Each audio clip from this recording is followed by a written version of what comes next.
Good morning. I would like to welcome all of you here today, and me and my group of consultants are going to introduce to you what you need to know to work and live here in Japan, so you can develop your lifestyle quicker. My name is Javier Gutierrez. I'll be going the economy, the history on the economy, and the current currency in Japan. Next to me is Mr. Patrick Ocampo. He will be going over business etiquette. Besides him is Jackie Stagg, and she will be going over geography. Over to my right side is Kalisa Asayahan, and she will be going over technology. And Mr. Maximo Agoglia, which will be covering traditions. Now, Japan's general economy. Japan has one of the third largest GNPs, that's General National Product, right next to China and the United States. Now, its major exports relies on cars and computers and devices. Its major imports, due to the nature of the island of Japan, it's raw food and oils mainly. And its major contributors are also China and the United States. Industries, Japan is big in manufacturing, communication, and construction. It is interesting to know that only 2% is based in agriculture, and most of it is based on rice. Moving on to the economical system and history. Japan has gone through first the agricultural stage, in which it was independent from all and every trade from other countries since it's an island, so it depended only on itself. Japan had the best fishing and farming techniques, but did not see the potential in the trade. Moving on to the industrial area, where it found and capitalized on manufacturing, specifically textile and steel building, so manufacturing became big in Japan. And moving on to the current stage, which is the information stage, in which inventions and improvements on technology that's being developed. One of the major ones were the VCR, the fax machine, and improvements on the color TV. Moving on to currency. The currency in Japan is a yen. Yen meaning circle, and a yen is equal to 0.012 US dollar.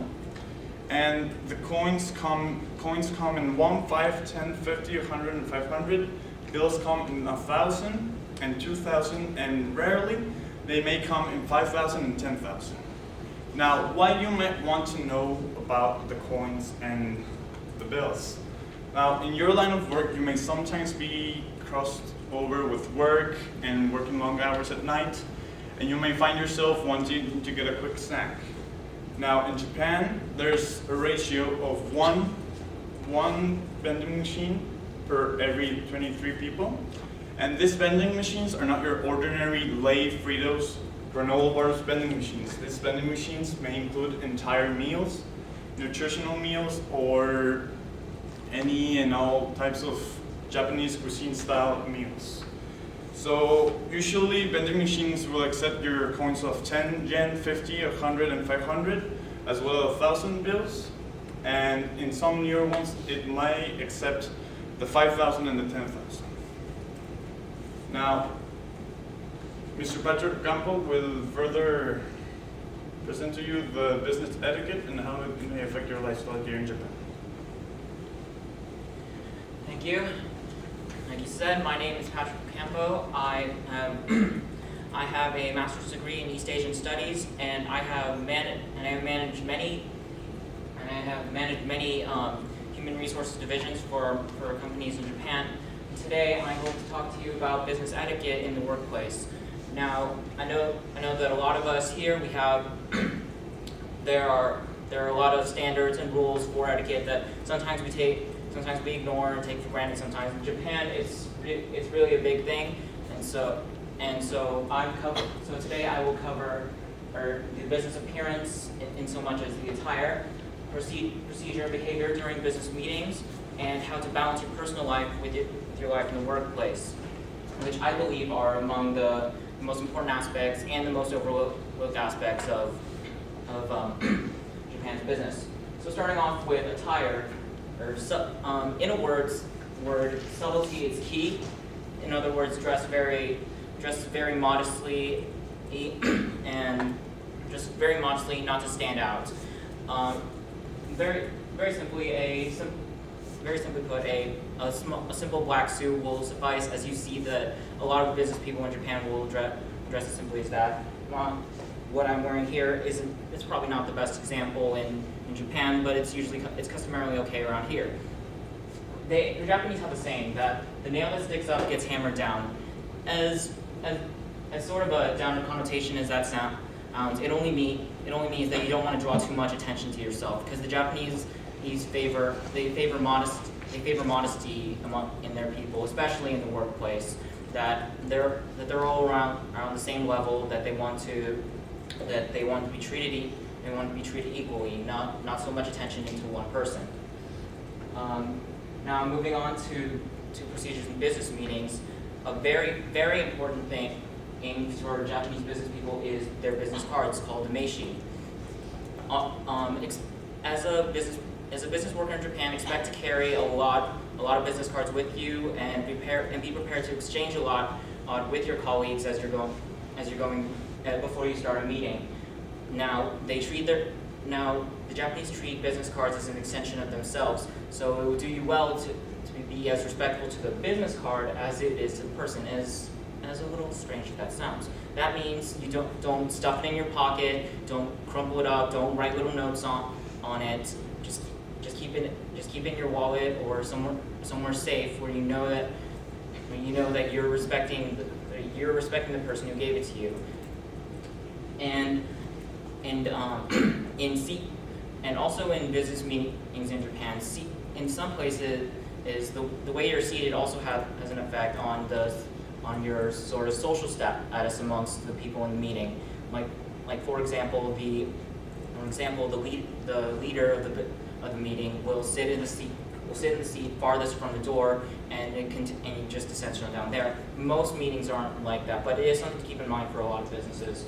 Finally, as far as behavior, the standards of behavior should be acknowledged for most people. Don't act up. Raise your hand when you want to ask a question and such, and try to avoid being too direct and confrontational. Again, you don't want to draw too much attention to yourself in the workplace, and you also want to look very, very diligent while you're working. Take as many notes as you can on the subject, so you give the professional appearance to your coworkers and to your boss. Finally, I will cover how to balance your personal life with your work. I'm not so much talking about bringing work home with you, just knowing that you want to keep up your professional reputation wherever you go. A lot of times you'll be invited to social outings with your coworkers to get a drink or to just have lunch or dinner. Be prepared to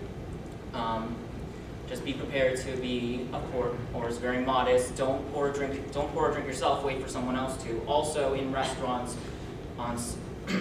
workers there do not expect to be tipped, unlike restaurant waiters and such in restaurants here in America. So something important to remember is do not tip them. They'll think that you're being a bit overly generous. And now on to language barriers. 皆さん、あなたたち日本語を話せますか? If you didn't understand that, obviously you're not too fluent in the Japanese language, and that's okay. Some people who work in Japan aren't. Although people in Japan will understand, foreigners aren't as fluent in the language as they can. They understand that for foreigners, and if you don't, please don't try to don't try to act like you understand it when you really don't. If you can, just hire a translator who can help you interpret documents or to relay your concerns to other people.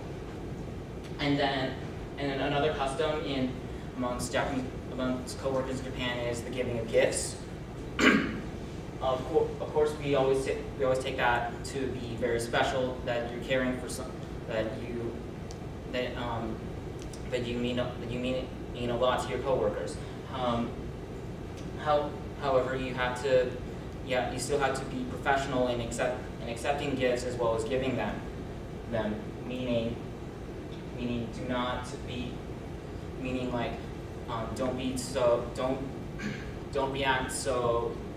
give such a big reaction to your gifts. Just accept it humbly. Give them a nice bow, and just take it with you where you go, and open them when they're away. Also, be sure to respect their cultural traditions, insofar as when you're introducing yourself, give a small bow before you shake their hand.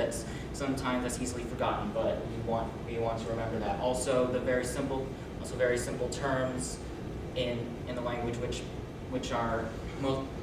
most people will know going into Japan. Like when you're going to a restaurant, you're saying welcome, you'll hear "irasshaimasu," meaning welcome, and before they eat, they say "itadakimasu."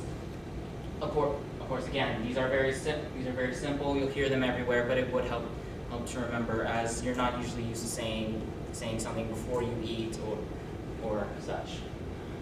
So thus far, I covered business etiquette in your appearance, your behavior and procedures during meetings, and how to balance your personal life with your workplace environment. Again, I say that these are often overlooked for people going into working in Japan, so it would do you well to remember them. But don't think of them as a burden, think of them as an extended understanding into a foreign country. And now I'll hand it off to Jackie, who will talk about Japan's geography. Thank you. Thank you, Patrick. My name is Jackie Stagg, and I have a master's in global studies at St. Edward's University. And I'm here to tell you all about the geography of Japan. First, I'm going to start off with the 4 major islands of Japan, and then I'm going to tie that together in their economy and how the geography affects that. Lastly, I'm going to talk about how they deal with natural disasters, because earthquakes and tsunamis are very common in this area. So the 4 major islands of Japan are going to be Honshu, which is the largest of the 4, and on this island Honshu, that's where you're going to find Japan's capital, which is Tokyo. Tokyo is their largest city, and it holds 25% of their entire population. If you're looking to do business, this is going to be the equivalent to New York City here in America. On this island, you also will find their largest mountain, Mount Fuji. Where Japan is located, there's a lot of tectonic movement, which is why you will get a lot of earthquakes and tsunamis. A lot of the other islands consist of mountains and volcanic activity, as well as hot springs, which are very popular too. The other 3 islands are going to be Hokkaido, Kyushu, and Shikoku, which are largest to smallest in that order. And now I'm going to talk about the geographical effects on the economy. Because it consists of so many mountains and its location, there's actually a lack of resources in this area. That means they don't have oil, and as Javier pointed out, they import a lot of their raw foods and raw materials because they have a lack of that. The way that their economy flourishes is they import these raw materials, such as, for example, metals, and they use their technology to create, to produce goods and trade. So with the metal that they import, they produce cars and computers, and that's what they export to other surrounding countries.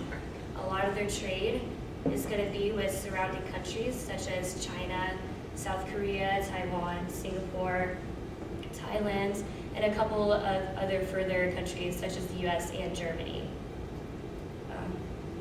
Their main food source is going to be rice and fish. They are surrounded by the ocean, so fish is very popular in Japan. Unfortunately, there's only about 2% of land that is usable to grow the rice, so a lot of that is imported as well, which is something that Javier talked about. And because a lot of this land is very rugged and mountainous, it's also very expensive to live there, so real estate is really big in Japan.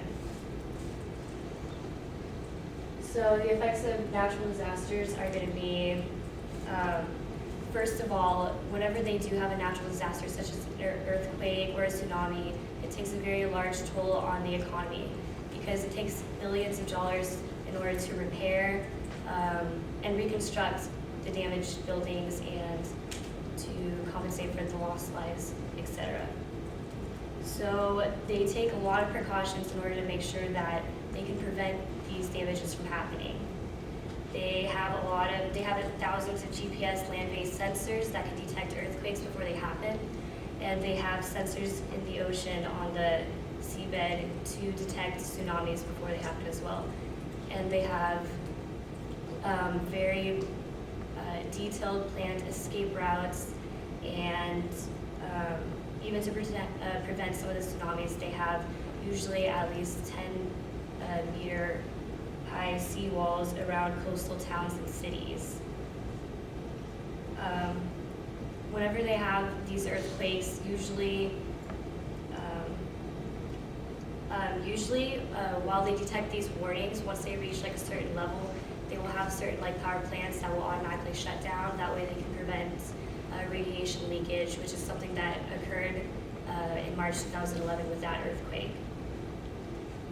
So basically, they usually just try to do their best to prevent like a lot of these accidents from happening.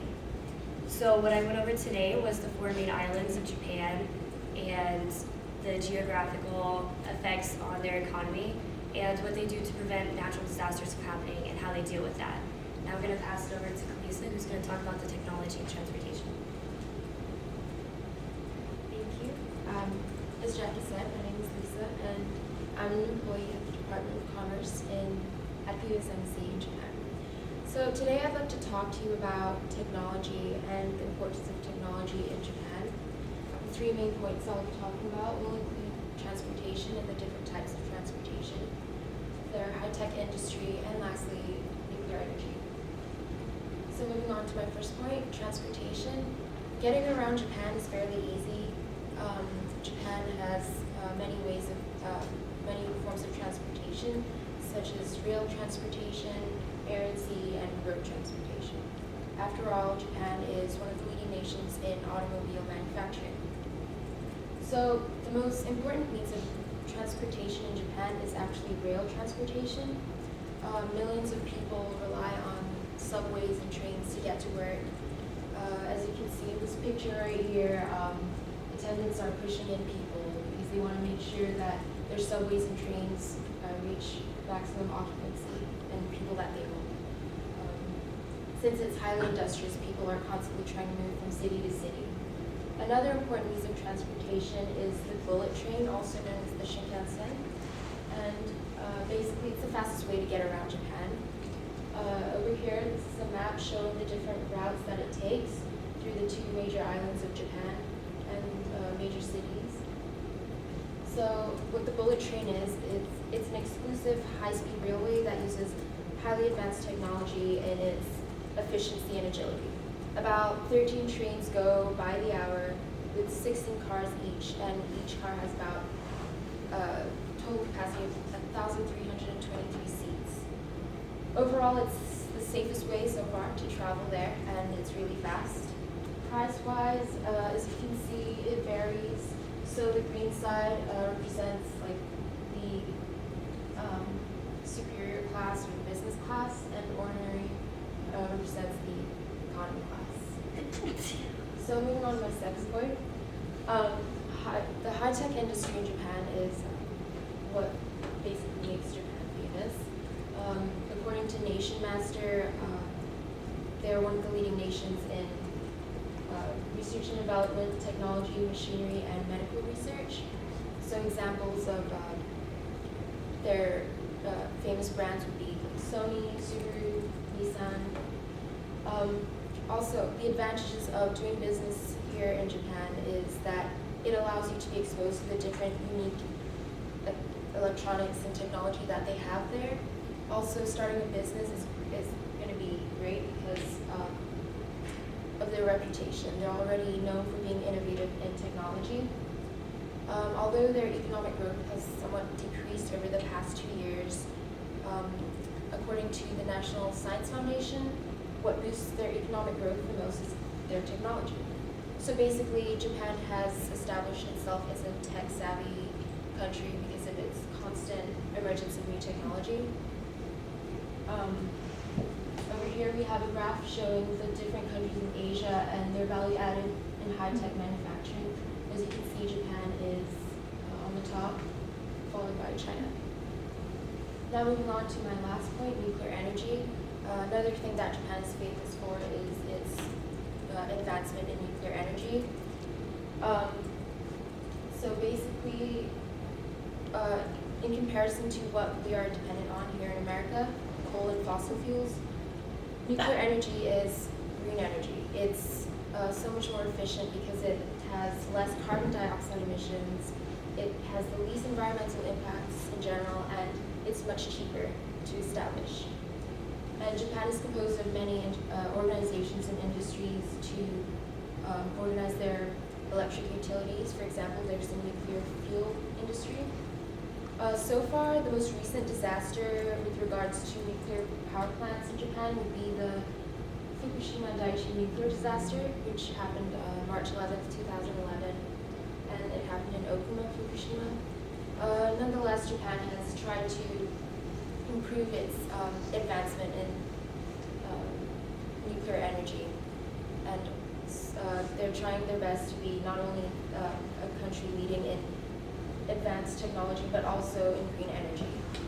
So on that note, I would like to conclude by recapping the 2 points I reviewed today, that being transportation and the major importance of rail transportation in Japan, also the high-tech industry in electronics and automobiles, and lastly, nuclear power in Japan.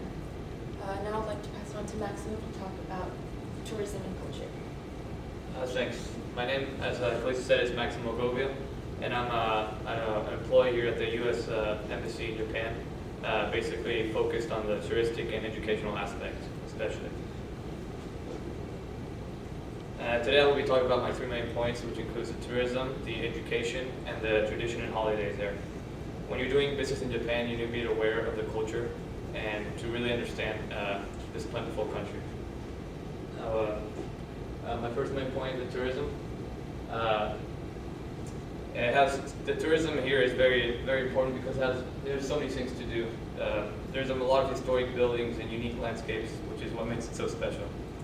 For example, Kyoto is known as a city of gardens and has thousands of stylized designs. And this is a very popular tourist attraction. And this is where a lot of people that go there say that it's a very memorable place to go, and it's very tranquil. And another place that is very worthy to go visit is Kamakura. Kamakura is an ancient city from the 1200s with many historical landscapes and architecture. When you're there, a very important temple to be aware of to go is the Katsukun Temple, which contains the Daibutsu, or the Great Buddha. And that's a picture of me, like a long time ago, in the Daibutsu. And according to the Japanese National Organization, thousands of people visit this place year-long. So it's a very popular tourist attraction. Now, besides all these historic temples, Japan also has a very beautiful landscape. As Jackie said, Mount Fuji is a volcano there, along with many beautiful mountains. And there's hot springs really close by, which people go there to gaze the view. And it's known as one of the most cherished moments when you're in Japan, when you're there. Moving on to my next point of education. According to Japan Guide, Japan has one of the world's best educated populations with zero literacy and 100% in compulsory grades. And basically, there's a bunch of reasons why this is right. And time in school there, they're usually an average around 6 hours a day there for the whole week, and that's including colleges. So they spend a lot of time there in classrooms, and then as well as there after school, they're always doing a lot of school projects and activities, which is even longer than it says there. They also have unlike American schools, they have a 6-week summer and a 2-week spring and winter break. This makes them be in school a lot longer and be able to get a lot of knowledge and spite of that. Now, if you don't know the language, there's a lot of international schools you can go to as well, such as St. Mary's International School, which they're just as good in education. So the education in Japan is very prestigious, and it helps develop a lot of assets for the future. Now, moving on to my last point, I'm going to talk about a few traditions that are important to know when you're here. Now, according to Infomat Japan, the most important holiday is the Shogatsu, or the New Year. Obviously, from January 1st, and then it ends at January 3rd, all businesses are basically shut down, and so you can spend more time with your family and be on the holidays. During this time, they also have what they're called Bonin-kei parties, which are to help relieve the stress from the last year and have a better year in the upcoming year. They also visit a lot of shrines. It's a tradition to visit shrines and temples during this time as well, around your area. Now, another important holiday is the Golden Week. Golden Week ranges from April 29th to May 3rd, and this is, when you're working here, this is the longest break you're going to have off your work. But why these dates is because April 29th is Emperor Showa's birthday, which is a very important emperor of Japan. And May 3rd is when Japan's new constitution was established. So yeah, when you're working here, Golden Week is going to be your biggest holiday. Now today I talked about the touristic aspect and things you can go visit, such as the temples and the view at Mount Fuji. I talked about the education and why it's one of the world's best educations in the world. And also I talked about some traditions to be aware of when doing business here. And now to conclude our presentation, I will hand it off to Javier. To conclude, what we went over today was Mr. Patrick Ocampo going over business etiquette and the importance it is that to apply it to an everyday lifestyle when you're working here in Japan. We went over the geography with Ms. Jackie Stack and how certain places have been monitored and for your own safety when you're visiting or going about, and the geographical economy. We went over technology and transportation and how it's fueled with Ms. Kalisa Sayahan. And also we went over education and traditional things you can do while you're dealing with your free time. Now, finally, with me, we went over the economy, the history over the past economy, and what the